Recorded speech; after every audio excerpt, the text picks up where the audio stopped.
Welcome to the Don't Die Rusty podcast. I'm Rick Hanson, and we will be talking about living, not dying. We're all in this adventure together, and we will be interviewing people who inspire us to live our best lives. People with various backgrounds who will walk us down the trails they took to not die rusty.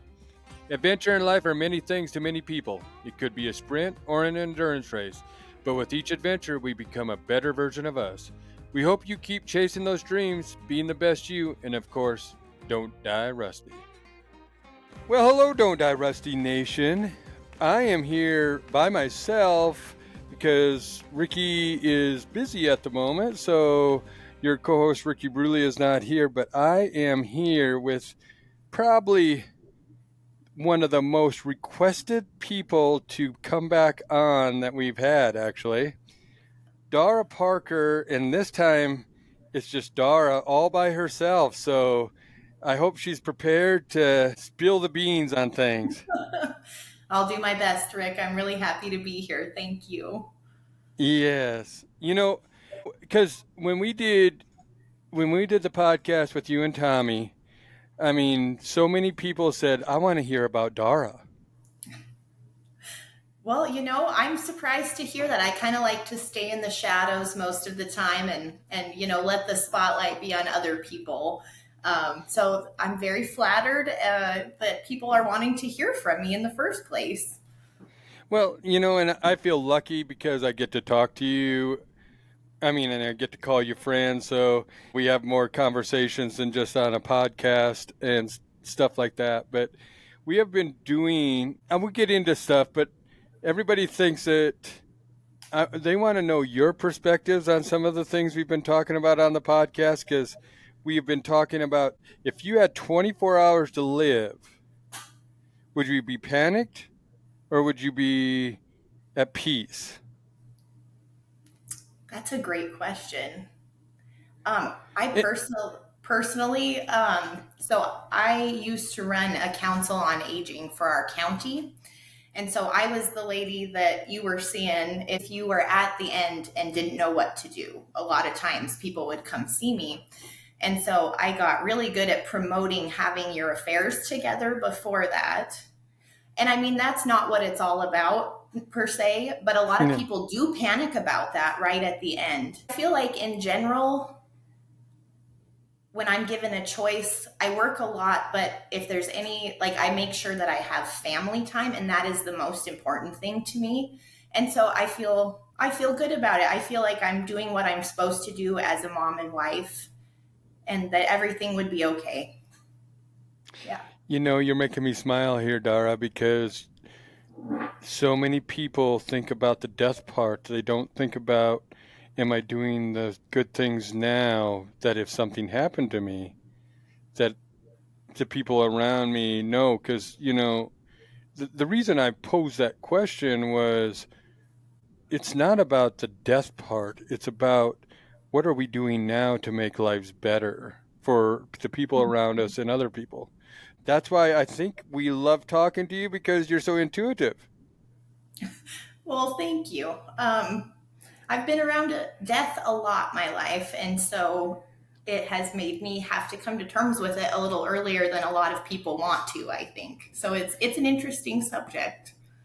It's funny because Ashley and I have, after we did that episode, and actually before, Ashley and I have this thing going back and forth because it's just intriguing about so many things, how people feel, and are we going to a better place? And there's people out there that are just trying to live longer, but they aren't really living.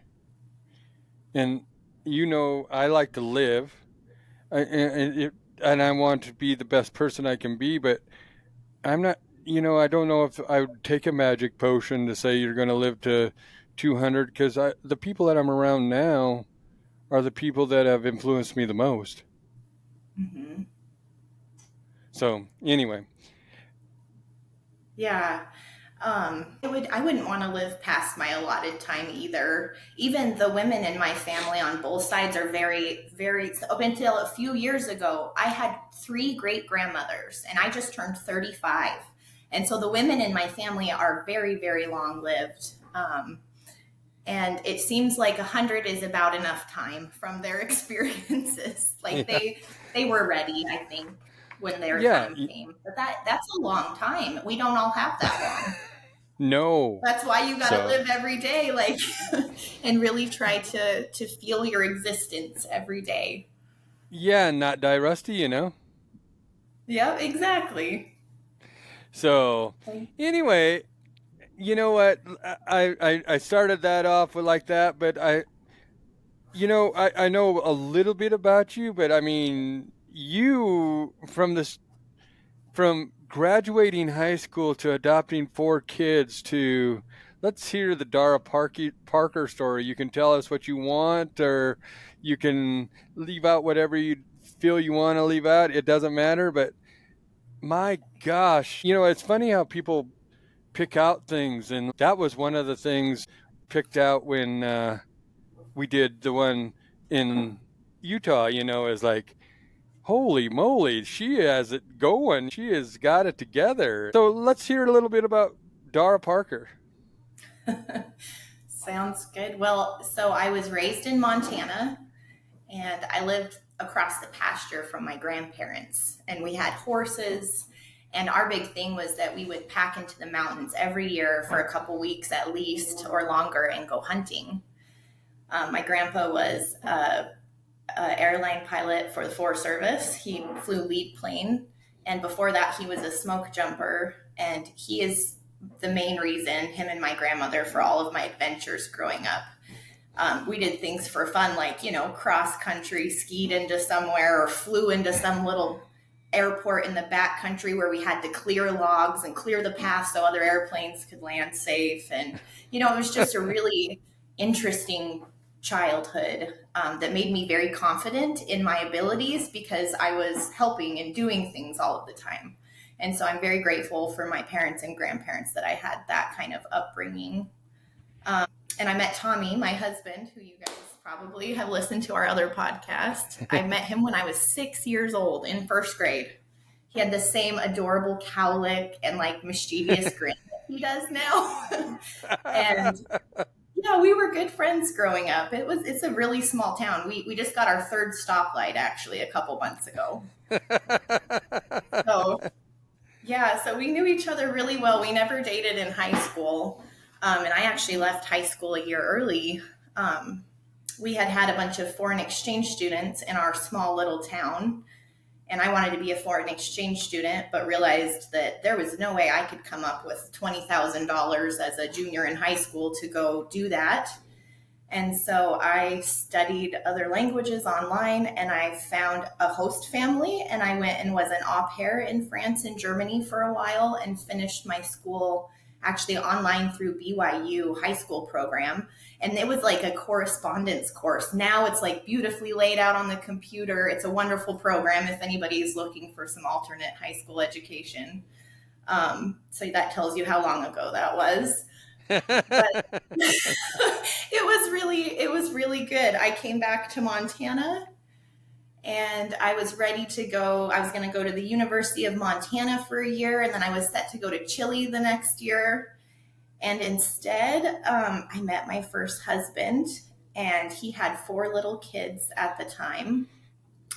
And I just fell in love with them, and I couldn't keep my original plan. And so I adopted those kids and got married. And then I spent the next 10 years just figuring out different ways to meet my goals.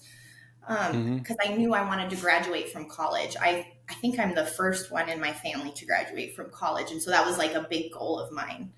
And so I figured out ways, to stay home and go online, and then a hybrid of going to classes. And I graduated with my accounting degree. And I did that for a couple of years. But let me tell you, I switched to nonprofit, and it's way more fun to try to encourage people to do good work and make plans on how you're going to make that happen than it is to tell people how much they owe on their taxes. So I'm very happy to be in the nonprofit world now. Did you graduate from University of Montana then? So I didn't. I actually graduated through the University of Phoenix, although my testing that I did was at the University of Montana. And Oh. then right now, I'm in the process of getting my nonprofit administration certificate from the U of M. And then Mm-hmm. that will lead into my public. So I'll have my master's hopefully in the next year or two. I'm trying to take my course loads easy so I can still do good at work and being a mom and wife and that kind of stuff. Well, Um, that's what I was gonna say. How do you have time to do any of that stuff? I have a really good partner, is how. Yeah, That that's is. basically how it is. Because I've never really slowed down, Rick. I take periods of rest, but then I just go a million miles a minute until I get burned out a lot of the time. So I had been like doing that cycle over and over again, and then the difference in my life has definitely been Tommy. Like Mm. he makes sure that I slow down, or if something needs done, like he sees it and just helps instead of me trying to figure out everything. So we really take care of each other, and that has made all the difference, really. Well, I mean, that's what has drawn me to you two is watching from a distance.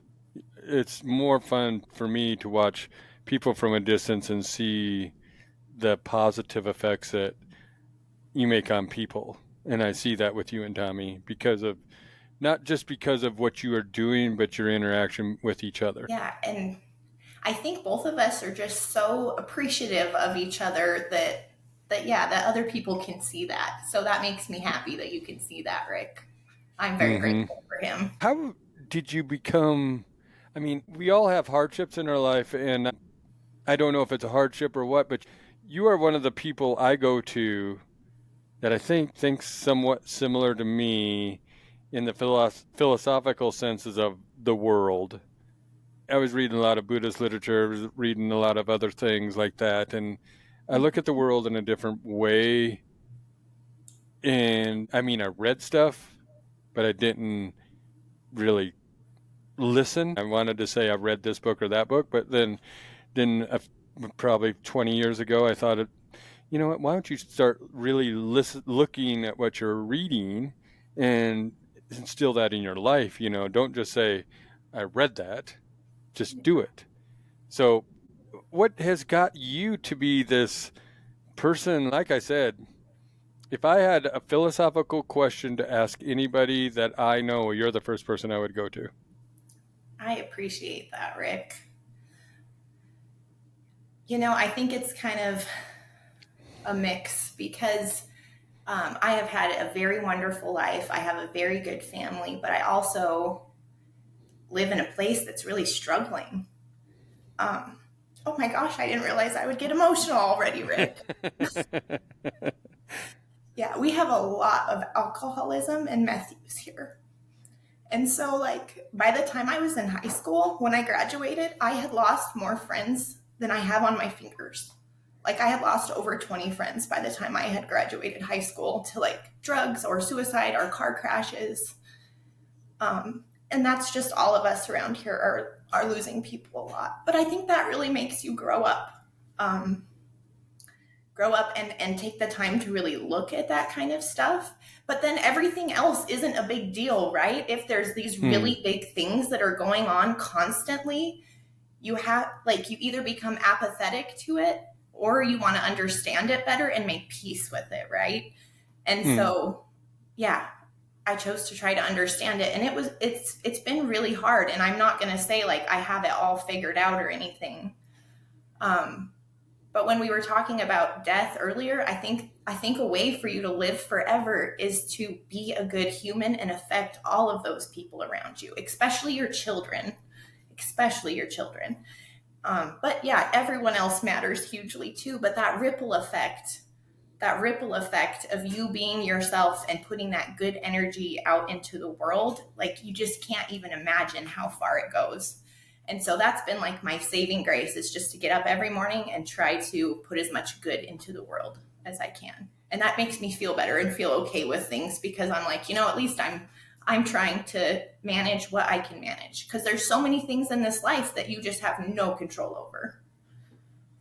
None at all. And that's kind of where I've gone to. And this isn't about me, but it's about I think what you say and what we're trying to do, Don't Die Rusty, to me was about helping people realize that they need to enjoy the experiences of life and don't worry about the little things, because we'll all get past these things, even if we think they're big things at times. And it's funny, I mean, getting to know you and Tommy, it was just one of those things that I felt like this connection, that we're all trying to make this world a better place in our own ways. And when we get a message, like we got messages about you two, we got messages of how you influenced other people. On a podcast. I got a text or a message a few days ago that said, "You inspired me. I stopped drinking. I have so much more energy in my life. I'm looking forward to the future. I have so many goals now." And that's what when you have something like that in your heart, then it's like, I'm not doing this for me in the aspect of trying to go to heaven, we'll say. I'm doing this because if you can help other people feel good and be the best them, and it just reflects back on you as saying, you know what, you are doing the right things in life. Yes, I agree. I agree. I heard an interesting study that I'm going to loop this back to the other day. So there were these mice that loved cherry blossoms, right? And so they would go up and eat the cherry blossoms. And then pretty soon the scientists came in and they started shocking them as soon as they ate the cherry blossoms. And so then pretty soon they wouldn't even be as close to smell the tree because they would think they were going to get shocked. And then they put those mice somewhere else and gave them a partner, and they had babies.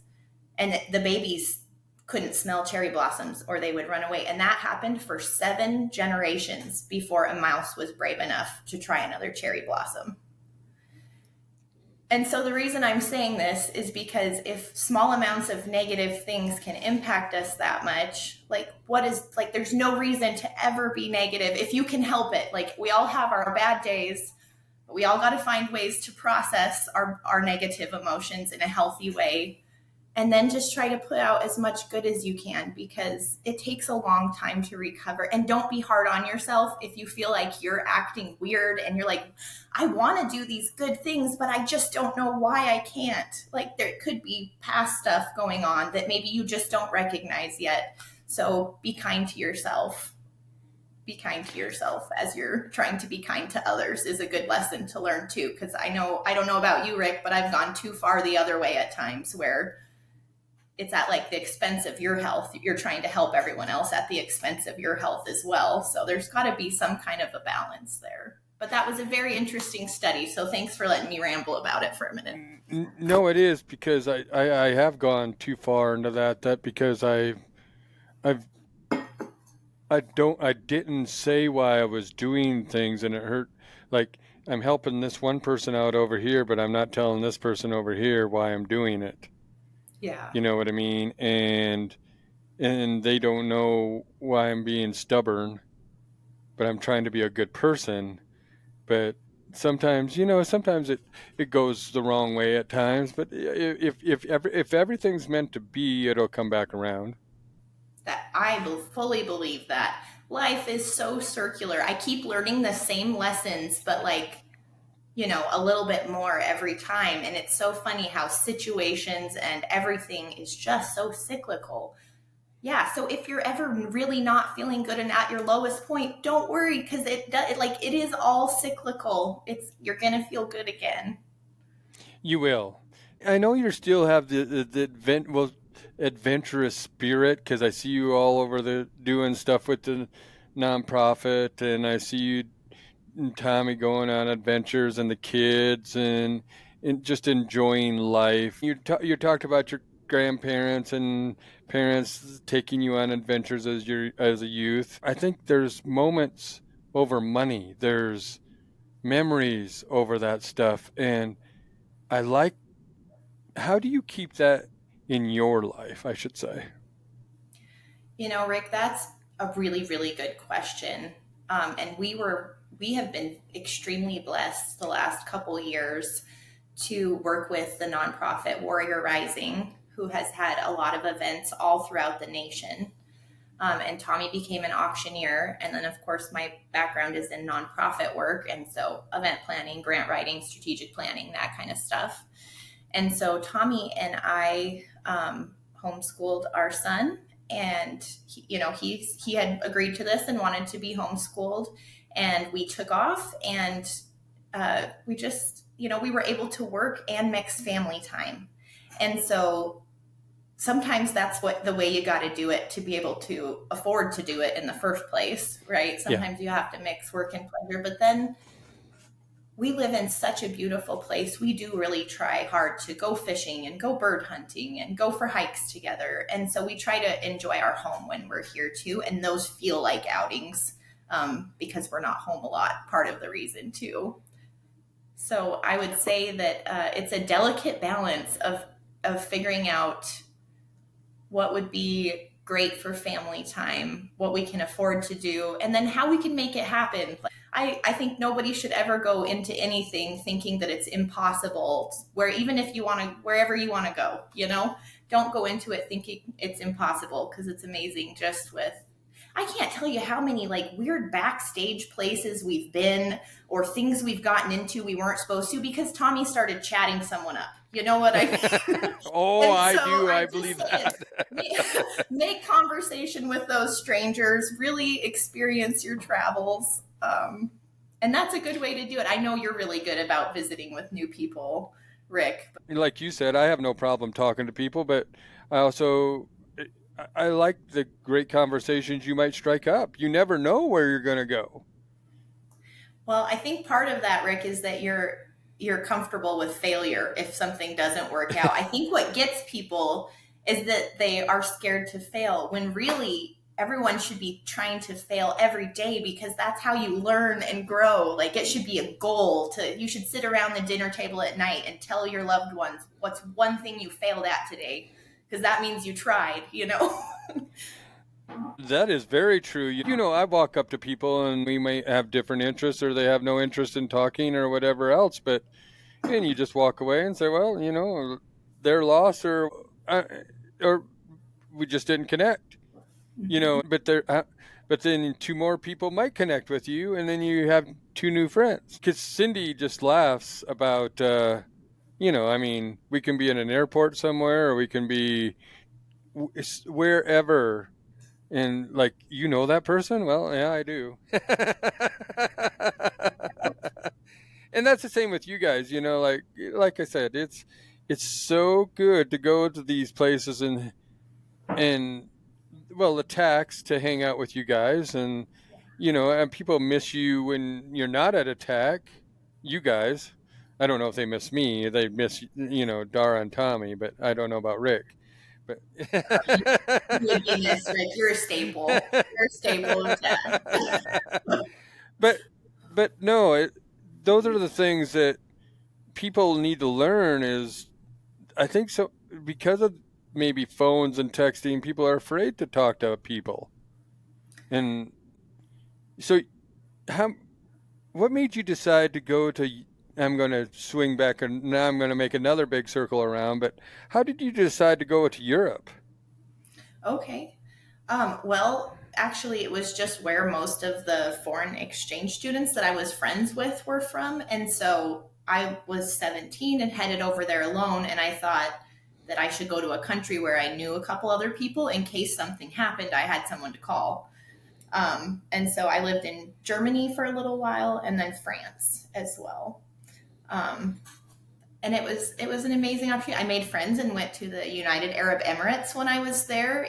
Went to Dubai when 70% of the world's cranes were there. They were building it. I gave my parents the biggest heart attack they've ever had, because I didn't tell them I was going, and then was all of a sudden in the Middle East. So sorry, Mom, if you're listening to this.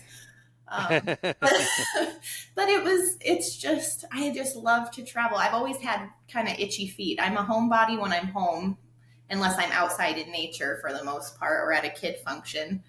But I just really like to see new places and meet new people And I just feel really stagnant if I don't do that. And I live in a place where there's not a bunch of new people, so I need to travel for that. And that's interesting. When you went over, or when you go on trips, see, I just decided I'm going to Australia, and I went on an egg exchange myself. Nice. And the reason I went to Australia was more on the fact that I wanted to. It was an English-speaking country, and I didn't want to have a tussle of trying to understand things. Yeah. And so I went to Australia. But because I see similarities here, because people said, "How did you do that by yourself?" And I said, "You know what? I got on the plane and left." So had you ever done anything like that before, Rick? Nope. Well, here's the other deal. I went to Mexico with some other friends. That I went to Mazatlan when I was in college on $300 round trip. It was and we didn't do the tourist thing. We did it on our own, and I had a good friend that did it. It was kind of, he'd been there before, so it was kind of leading us there. But he kind of gave me that bug, and it was like, you know what? I've always wanted to see things differently. I wanted to really see things, because today we look at the computer and we can, or the TV, and we can think that we've been to these places. Now, I don't know about you, but it's funny to me, like when I was in Australia, when I was in any other place that I've been, the money smells different. The money smells. I don't know why.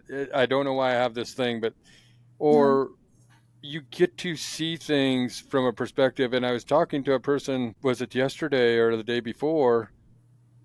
I don't stay in resorts when I go out of this country.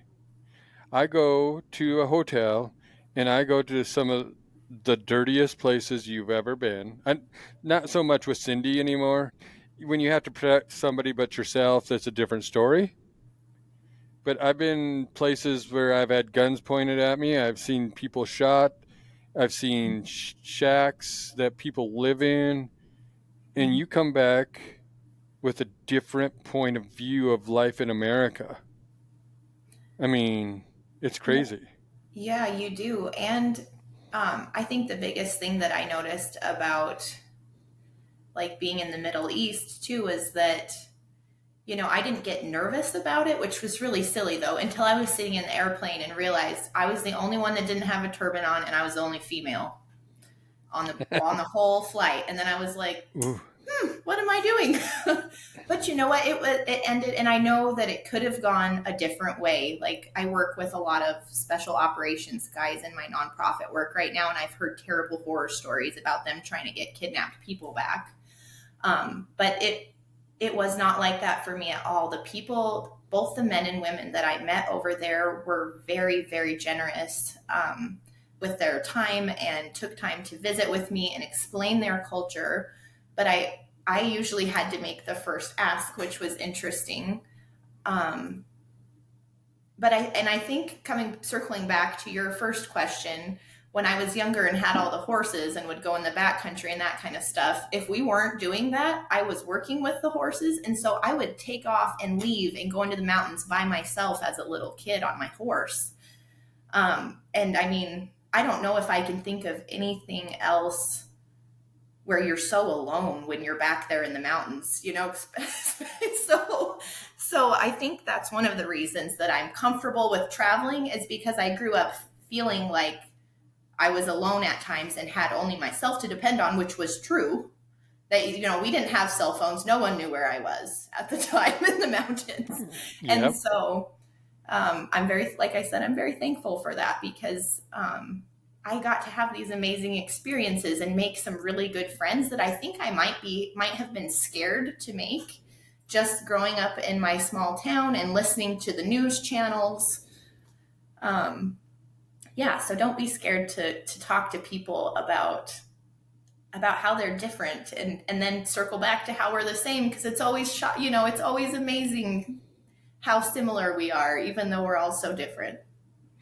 And it is because what you were just saying, like I think I was 2 or 3 years old and I walked out in this weed patch and I guess people were looking for me. I do not remember this, but I mean, I lived on a ranch. So, I mean, I walked out in this weed patch and I was lost Mhm. and people are panicked and I just, I guess I was in this weed patch lost and that's all I was. But I know how you mean the being alone thing because you had to use your imagination and you go on adventures and you do things by yourself. And I guess I've, I, I appreciate the fact that I had to do that to entertain myself instead of look at a screen where I'm not moving anywhere. Because how many times, I can guarantee we're similar in that. How many times have people watched animals for as long as they're doing something in front of you? Like I've watched deer and elk and other things. Just I can just sit there and watch like you're in a big National Geographic. But you know what? I have a big screen here because it's wide open skies and stuff. And people don't take the time to just look at animals or look at the surroundings that they're in. They just pass it by. Like, yep, I got a picture of that, and I'm gone. Instead of really learning about where they were, like you going up in the mountains in by yourself and doing stuff. That's that's just a cool thing because in most of our conversations with a lot of people, it's the wilderness has helped people because it clears your mind. Well, I was just going to say, Rick, I think you hit the nail on the head when you said people don't want to be alone. Like, that's why the phone is out, right? Is any silence, like, then they don't have to sit with their thoughts and think about that bad thing that happened, or not even that bad thing, just stuff they don't want to think about. But I think if you just keep pushing it off and pushing it off and pushing it off, that eventually you're going to have really serious health consequences, like mental, physical. It's just not good to not process things. And so I would suggest to anybody not used to being alone or feeling alone, if you're the type of person that is watching TV during the night when you're sleeping or scrolling through Instagram while you're eating a meal, just try to slow down, get in nature. But if you can't, even while you're doing those things, and really use all of your senses to feel them and think about them. Just even enjoying a simple meal, like put the phone down and just try to use your senses to enjoy it. And that, even that little step, is like a big step into starting to practice silence and aloneness, because then you are more settled into yourself. You can think clearer, the thoughts can come. A lot of us have to exercise. Well, I know I do. I have to be walking or doing the dishes or something in the quiet for my brain to really work, so I have to have my body moving. So I think that might be another piece of it too. Are you like that too, Rick? Yes, I am because this morning I was helping one of my friends at this elk hunt in South Dakota, and we got up in the woods this morning, and you know those perfect mornings where the wind really isn't blowing. There's a breeze, of course, because there's always a breeze, seems like, but there's frost in the grass.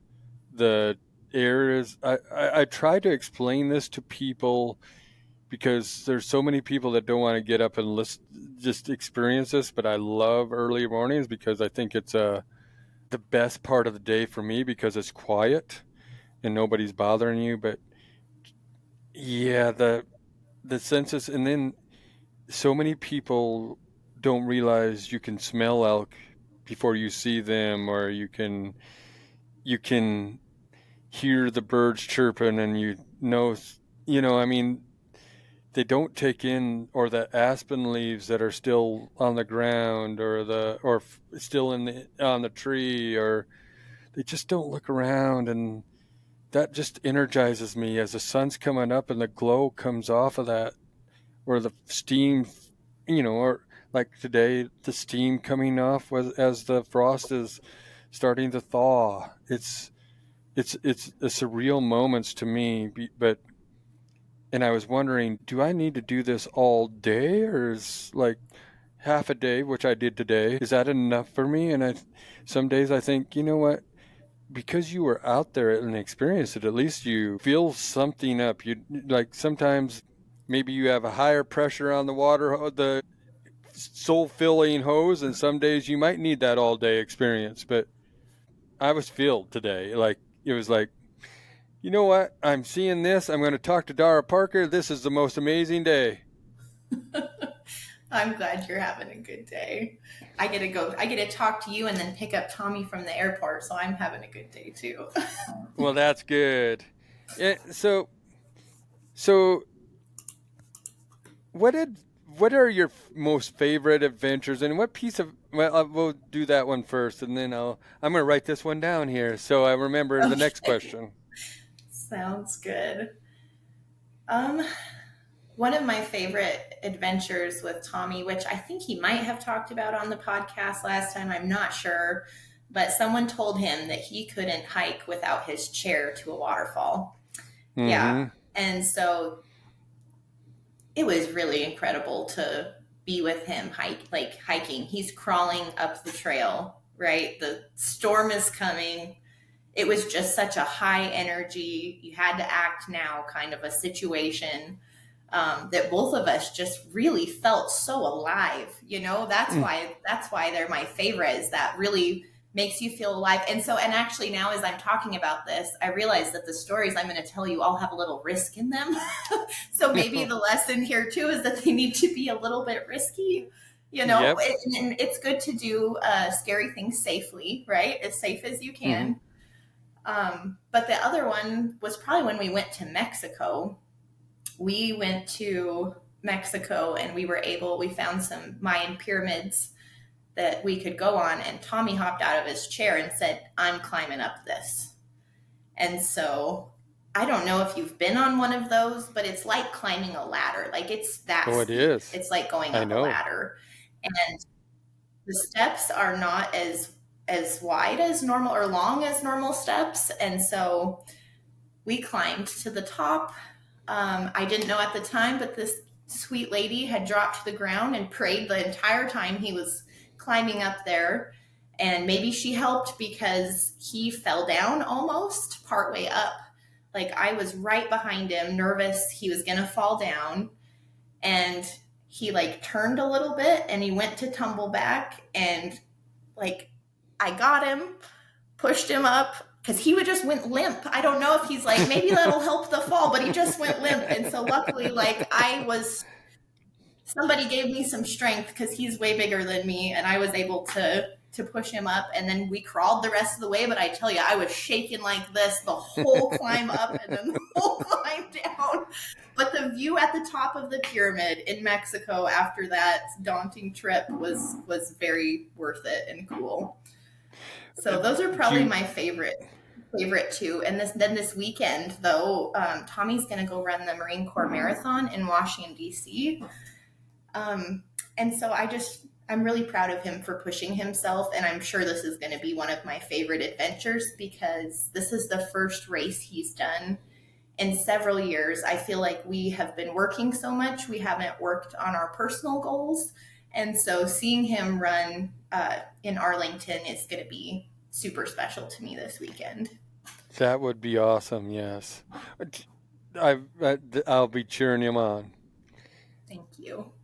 So, do you know what pyramid you climbed? Because I got to climb Chichen Itza before they closed it to Oh, you climbing, did? Oh, and I feel lucky about that one. yeah. I've Because been there after they closed it. That's a really tall one. it is like, and then exactly what you said. It's amazing the number of people that that uh, they're scared coming down I sat on my because it is butt. steep.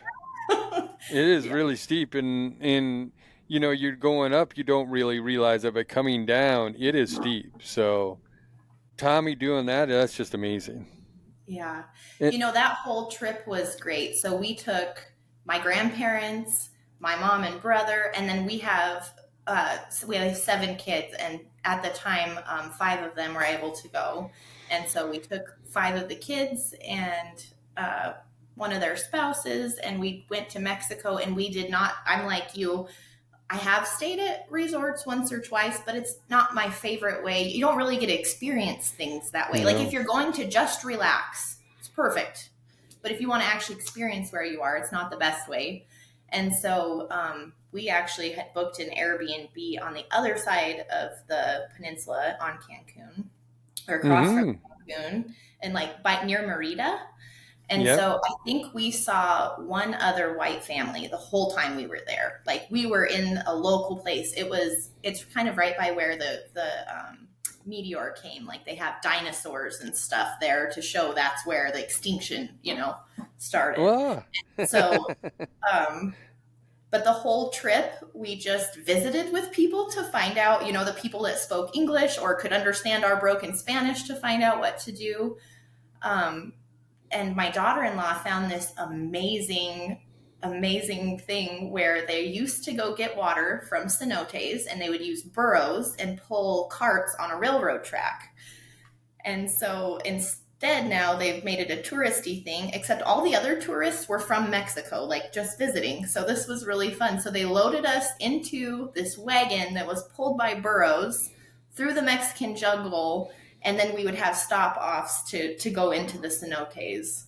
And so that one was really cool. And Tommy, again, he just hopped right up there, held his wheelchair up, and the donkeys took us away. So I have done more adventuring with my husband without any legs than I ever have with anyone else my whole life. He is always excited to go do something, and he just never says no.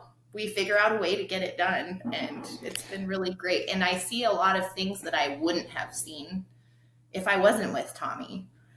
Like there's a lot of extra stuff that happens when you ask people for help, or exceptions, or tell them like, hey, this is what's going on with us, how can we make this work. We get really good Mhm. conversations with people and some amazing experiences. So I'm really thankful for just the generosity of the human population in general.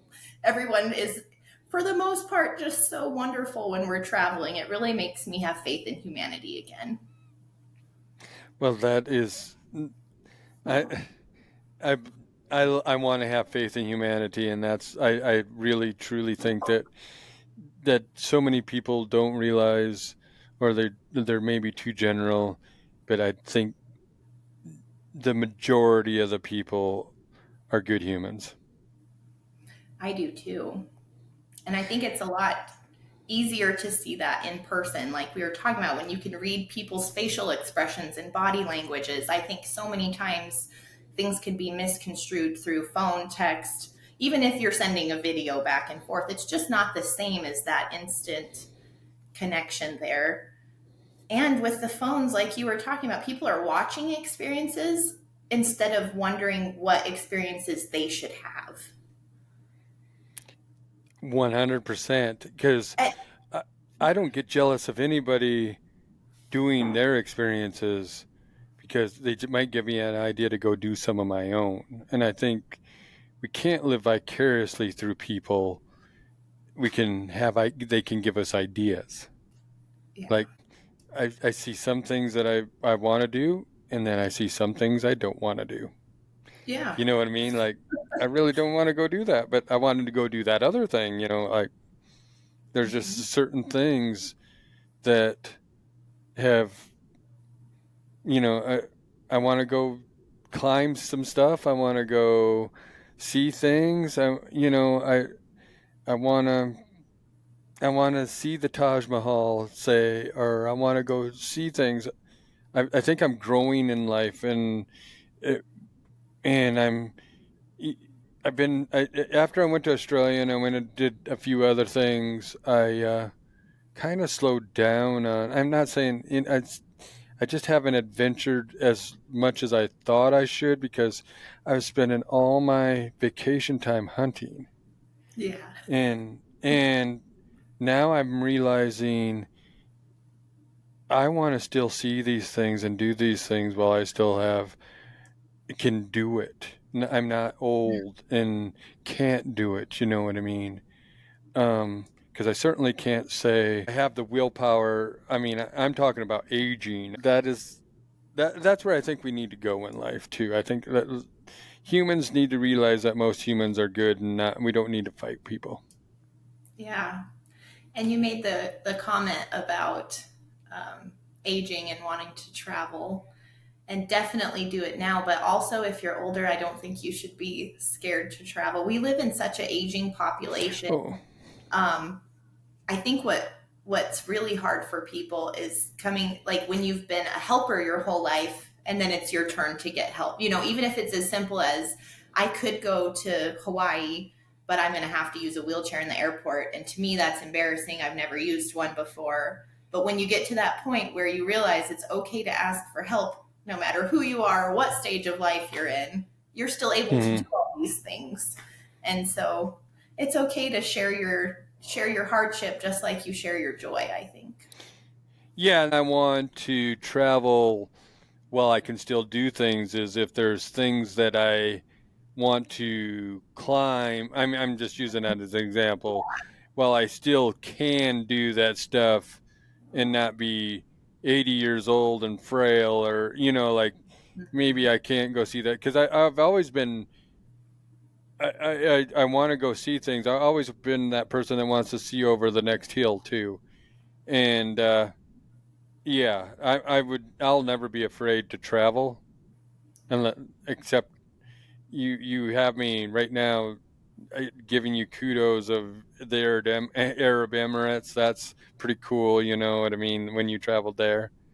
But I think I think it's a little different you now. know.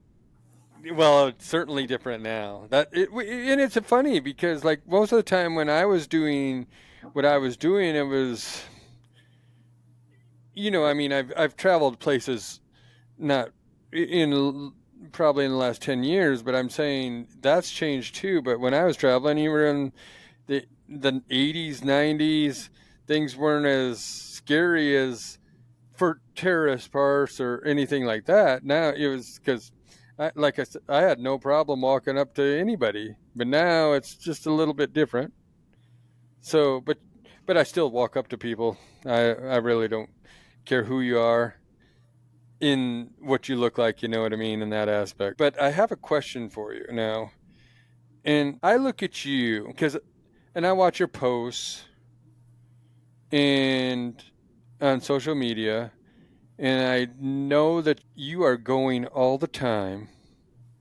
And I see so many other, I put you in a different class than a lot of other females that I know because I see strength in you for being the family person, being the business person, to being the adventure person, to and you have it together from and don't say that I don't see everything, because no, I know I don't see everything. But when I'm around you and you have so many things coming at you, when you're at a attack, you have kids, you have Tommy, and I'm saying that as a husband, you know what I mean? Just Yeah, that kind of stuff. But you have the Warrior Rising, doing that stuff. You have so many things on your plate, but I've never seen you ever panic or come unglued. I appreciate that. You know, that might be the ADHD. I never panic in emergency situations usually. I do though. I do have periods where I get overwhelmed, Rick. I totally do. But luckily, I've worked really, really, really hard the last 15 years to understand myself um, and find out ways to help cope with the stress, basically, just to cope with the sheer amount of stress of doing all those things and, trying to do things, which means you're failing, and you're Mm-hmm. succeeding right at the same time. You have to fail a Yep. lot of times to succeed. And so it's just a practice that I have in my life. And I know I touched on this before, but it's just my life has improved so much since Tommy came into my life because we are so just open and blunt with each other about everything. he really knows me. I think he knows me better than I do. And so he too can see the signs of like, oh man, Dara needs to go take a hot bath or go for a walk in nature or take a nap or whatever it Mm-hmm. is. And so it really helped having someone else look out for me. But Rick, I actually have pretty severe like manic depression in the wintertime. But I think that having all of those things is actually the reason that I'm still okay while I'm dealing with that. Because then I have all of these wonderful reasons to get up in the morning and do my best. So even days where like sometimes I wake up and don't want to get out of bed, but I know I have these things to do. And I know that if I force myself to go out, put my shoes on, that's the hardest part always. I don't know why, but if I just put my shoes on and lace them up and go outside, I'll feel better the whole rest of the day. I won't feel depressed anymore, But if I don't do Yep. that, then I'll start sliding and then it'll add up to all these other little things that I'm not going to do that. And that's when those stress crashes have happened in the past. And so, yeah, trying to look out for myself, which before I did not do. I was just taking care of other people and then getting burnt out. So trying to make sure that I'm doing something every day to relieve the stress, and then just having that soulmate there. Like, I don't know how else to say it. Like, it can't just be another person in your life. Like, it has to be someone who you've been blunt and real with and who actually knows you. You need someone who actually knows you in your life to help you stay on track, whether even if it's a friend, or it doesn't have to be a significant other. We have Yep. the ability to give and receive love in a lot of different relationships with different people. So, In yeah, that's my tricks. Those are my tricks, Rick, well, to that try to is stay on very track. well. I like hearing that because it's very interesting to me because I agree with you. The person like Cindy, I've never felt so much peace with, in that you don't have to try to impress anyone. And she married Rick for Rick, not thinking he was going to be, yeah, I'm going to change this person. And all this, and she knows when I, my body hurts, and I won't say that my body hurts, or she knows that when I get it, like you were talking about manic depressed, she knows when I need to go to the woods and Yep. like just go get out of here and don't worry about things here. And it could be like we were talking earlier, a half a day, or just go up in the woods and just walk around and just go on a hike and come back and you're a different person. Hmm. And that's what the wilderness has done to Yeah. me too. So I have another Yep. question for you. I've noticed. Go Go ahead. ahead. No, no, tell me finish up what you're saying. Oh, I, I was just gonna say that even like I was in Palm Springs with my mom last weekend. We were taking a girls' trip. We do that once every few years, and it's really special. But I noticed that I just automatically, because I had been traveling so much, that I go outside and I immediately try to use my senses to seek out whatever nature is available in the moment.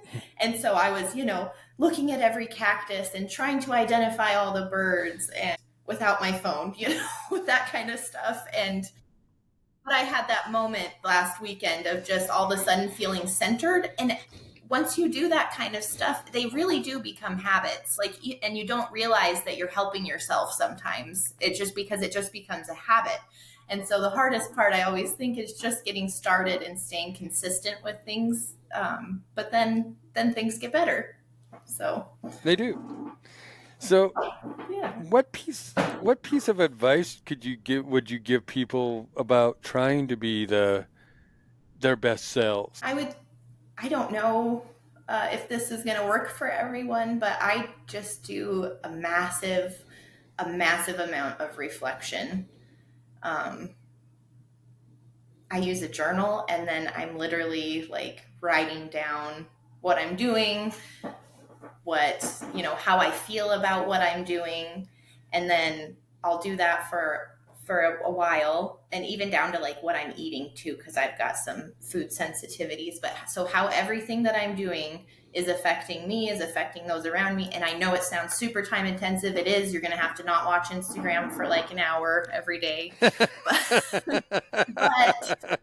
it's been super, super useful to go, even just, oh my gosh, this food I'm eating has been making me sick and I didn't realize it until I saw it on the paper, and matched it. Or, I'm doing this thing for all the right reasons, but it's not actually what I want to do. In fact, when I'm there, all I can think about is leaving, even though I'm doing it for the right reasons and I'm trying to do good things. Like, maybe this isn't a fit. Maybe I need to find something that aligns with me a little differently.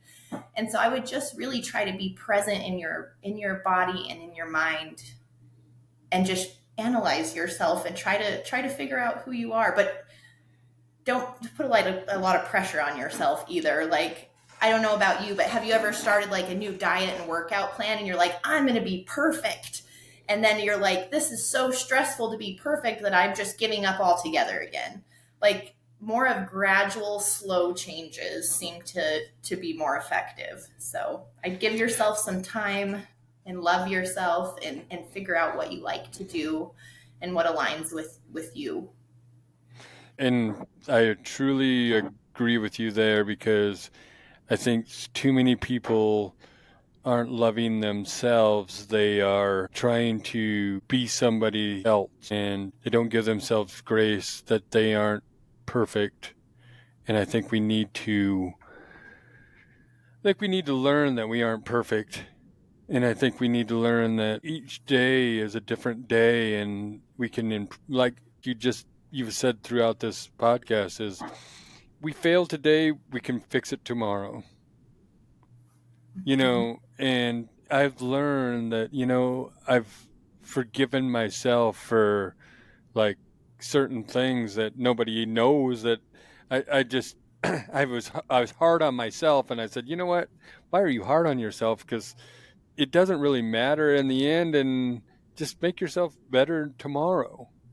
But I agree with you on the diet thing, because I'm trying to lose a few pounds because I want my joints to feel a lot better, in which I've done a few things that have changed my diet too. But I honestly think this is a funny thing. And I was thinking about this in the woods as I was walking the other day, and I was thinking, it is hard to eat clean, because everything's expensive. It's a little more work here and there. It's not like I can throw this in the pot and I have a meal right now, you know what I mean, kind of thing. It's and so I keep on trying to do the best I can, and I hate seeing that chocolate candy bar there. And the hardest part for me is like seeing ice cream somewhere, and that kills me because I'm an ice creamaholic. Yeah, I feel you. I actually got very sick the last time I ate ice cream. It was a sad day, a very sad day.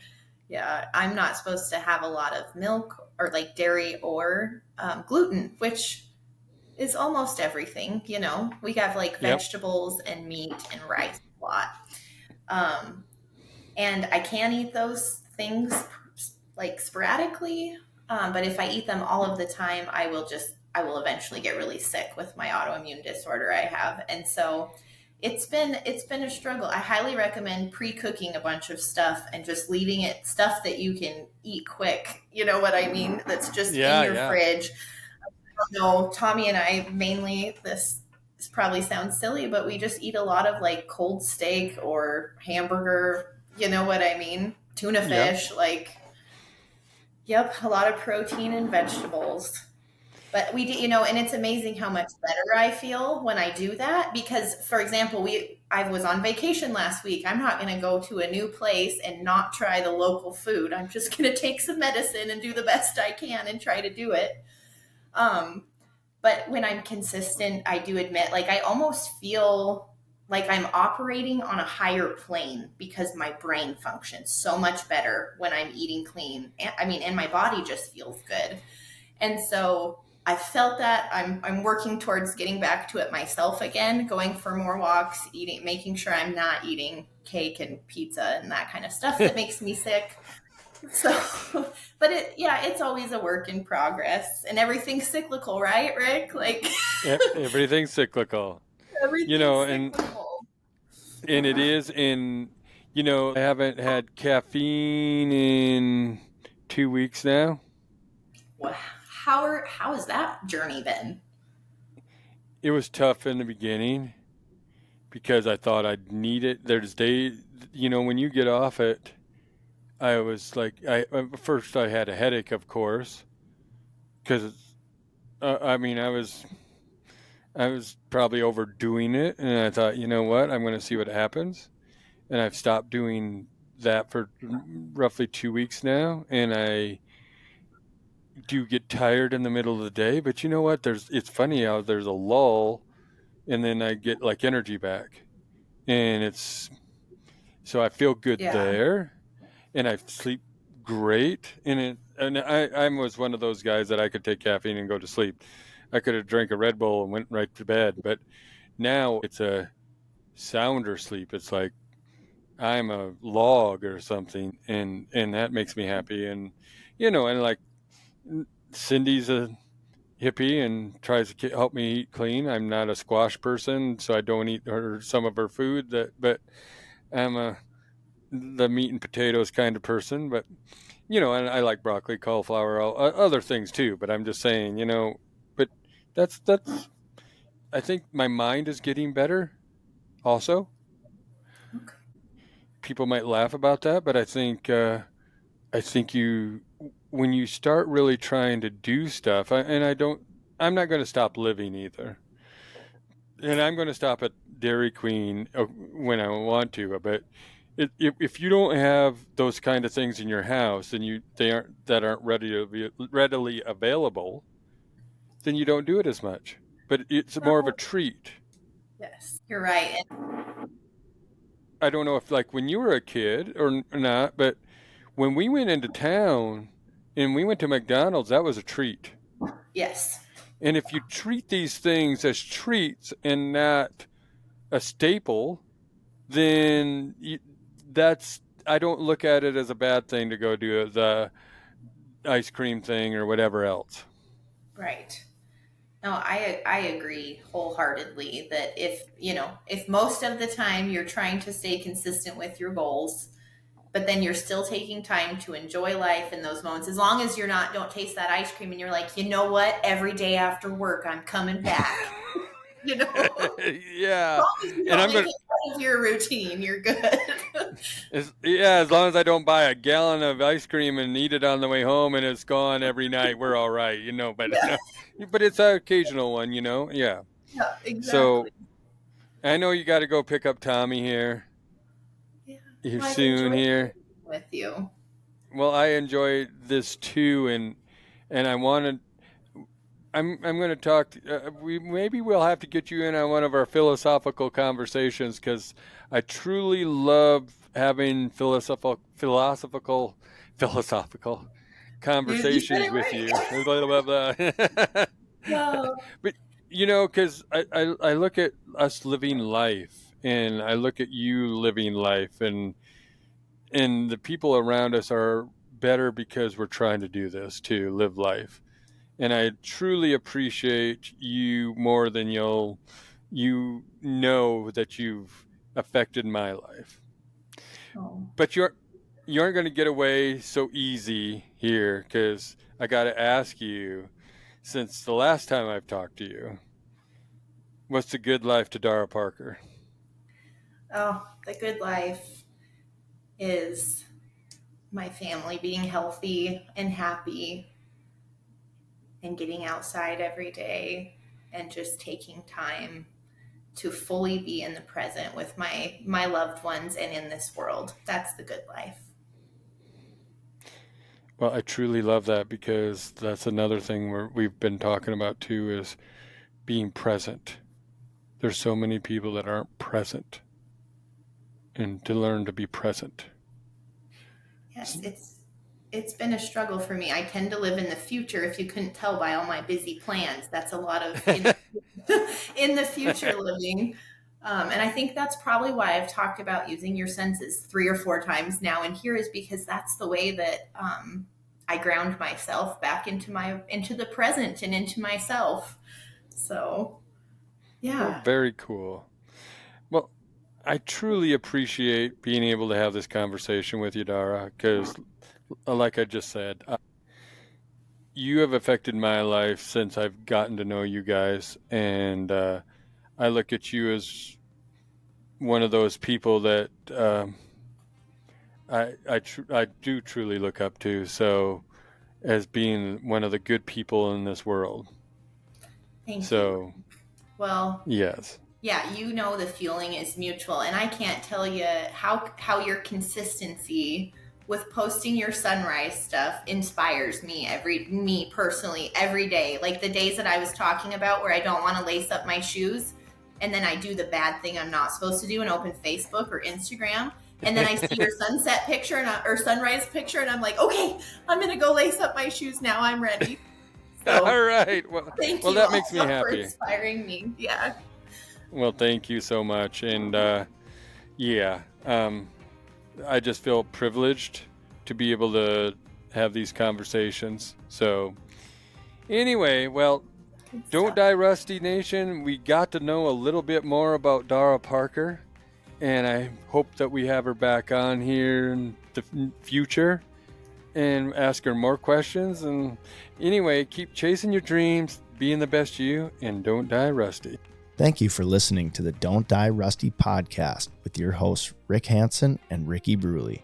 The Don't Die Rusty podcast is written and produced by Rick Hanson and Ricky Bruley. You can find us on Instagram and on Facebook at Don't Die Rusty. You can rate and review this show on Apple Podcasts and Spotify.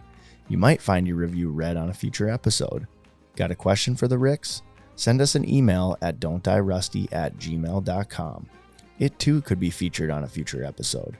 And if you haven't already, please subscribe to the Don't Die Rusty podcast wherever fine podcasts are downloaded.